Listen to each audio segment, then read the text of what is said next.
এখন আবার কি কি ব্যাপার? আপনি তো ডিস্টার্ব করতেছেন কেন? আপনি হাতে কাজ নাই? এই তুমি আমার মেয়ের হাত ধরে আছো কেন?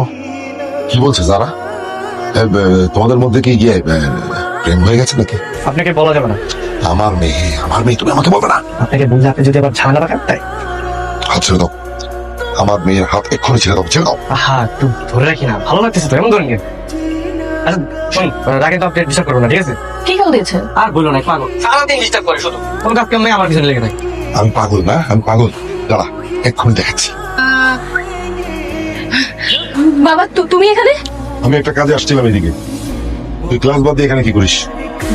বাবা আজকে আমার ক্লাস বন্ধ হয়ে গিয়েছিল, মানে ক্লাস হয়নি, তাই ভাবলাম বাসায় যাওয়ার আগে একটু ঘোরাফেরা করে তারপর বাসায় যাই আর কি।